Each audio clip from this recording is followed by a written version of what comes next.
Tonight, anti-homelessness advocates will spend their 8th night sleeping outside the Rhode Island State House in a bid to pressure Governor Dan McKee and lawmakers into allocating the state's COVID-19 relief funds toward helping house the homeless this winter. State Senator and candidate for Lieutenant Governor Cynthia Mendes is among those protesting. She tweeted yesterday, quote, "Hundreds of people in Rhode Island are in danger of freezing to death this winter. Our government cannot ignore this crisis any longer." Joining us now to discuss the sleep out is Rhode Island State Senator Cynthia Mendes. Cynthia, wow. Tell us, how cold is it out there right now? Having me. It's about 30 degrees right now, and we're coming off a pretty cold and very, very windy night last night, and rainy. And so, Senator, what is the demand that protesters are making out there, and what's your, what's your path forward here? We're demanding that no one freeze to death this winter. We are demanding that safe and dignified housing for everyone this winter. And that should be a standard. We shouldn't have to beg for that. We shouldn't have to demand that. We shouldn't have to tell them that. We shouldn't have to do this. Yesterday, Governor McKee won the legislature's approval for his plan to allocate 10% of Rhode Island's $1.13 billion in American Rescue Plan funds towards social spending. $29.5 million of that, $113 million is set to, quote, promote affordable housing, housing stability supports, and broadband. Now, you said that this funding is way too little, way too late, and that by the time legislators vote and start spending the money, it will be next year and people will be freezing. So is it a question of it's not enough money is going toward this, or they're just not going to be moving quickly enough, or both? Oh, look, both. The American Rescue Plan passed 9 months ago. 10 months ago, housing advocates in this state were begging and pleading this government, Governor Dan McKee, to be prepared for winter, to be prepared for the fact that hundreds of people were outside in the cold. They did not listen. They did not prepare. And then they have the audacity to have a press conference on things that they had already said they were going to do. And they're not going to be able to execute that till the middle of January because they refused to call a special session. So they're not going to go back into session until January, mid-January. And I can attest to the fact that it's freezing right now. There are moms in their cars right now. There are CNAs sleeping on the street right now. There are people that are expecting them to act, and they've been forgotten. And this state government refuses to act on their behalf because they're okay with some people freezing to death. They're fundamentally okay with that. Right. Now, given that, like as we can see, like it's already freezing up there. If you started building out housing now, it obviously wouldn't be ready for the winter. Is there something that can be done to get people housed immediately, and what is that?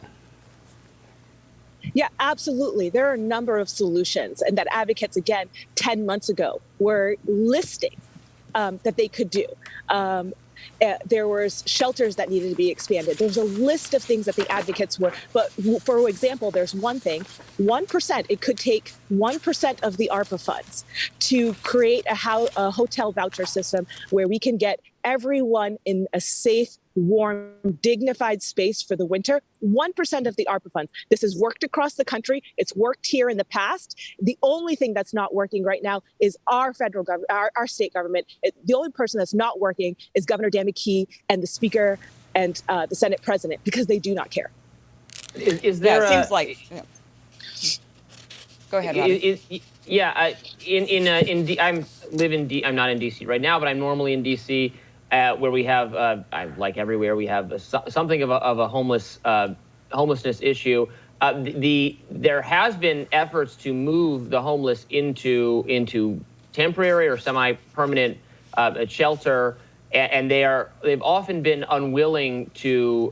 There's not a lot of trust in the local officials, in the government. Would that be an issue here? Even if there are facilities available, will the people who are outdoors, who are in tents, who are on the streets, would they move into shelters, into hotels, places like that, if they're told about them, if it's explained to them? Yeah, look, service providers here have been doing this work for a really long time. They've been plugging the gaps of our negligent government for a really long time. They've built the relationships, they've built the trust, and they've been begging the governor and the speaker and the Senate president of Rhode Island for a really long time to help get them shelter, to help get them space, to help expand. Let me just highlight the negligence here. In addition to the ARPA money, $1.1 billion, Rhode Island is now sitting on a surplus, on track for over $600 million surplus of our budget. In addition to that, while the advocates are explaining and begging and pleading for more space to build out the shelters immediately, this government, Dan McKee, Senate President Ruggiero, Speaker Shekarchi, sold group homes. So the state owned homes, owned property, and then sold them for millions so they can make more money. We have a homelessness crisis here, but we have a greed crisis here. That is what we're looking at.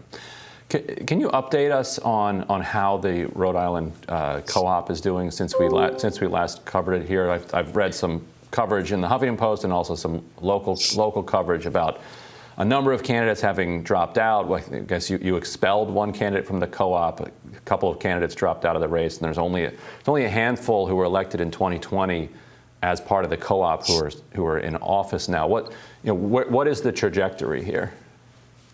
Yeah, last year, in 2020, the co-op won 10 seats.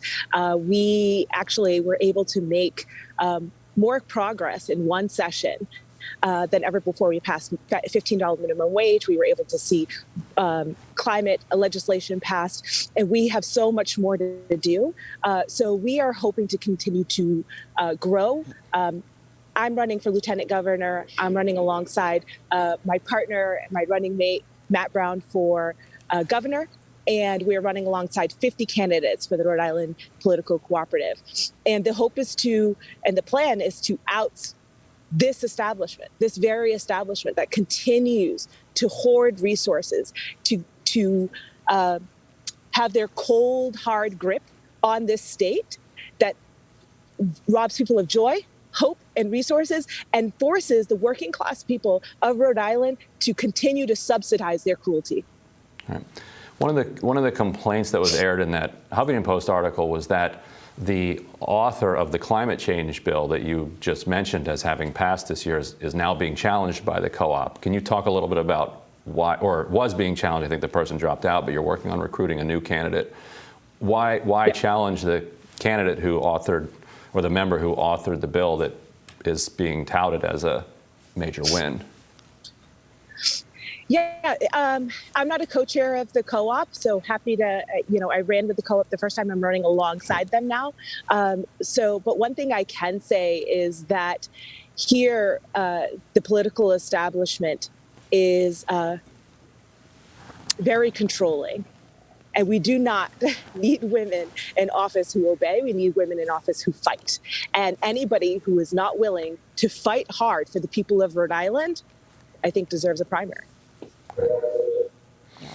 Well, Senator Mendes, thank you so much for joining us, and stay warm out there, as warm as you can. Yeah. Trying. It's not nearly as, it's much harder for our friends that are on the streets right now. We were almost arrested here the first night, and it's nothing compared to the harassment that our friends on the street are currently experiencing. Well, stay warm and stay safe, and thanks for talking to us.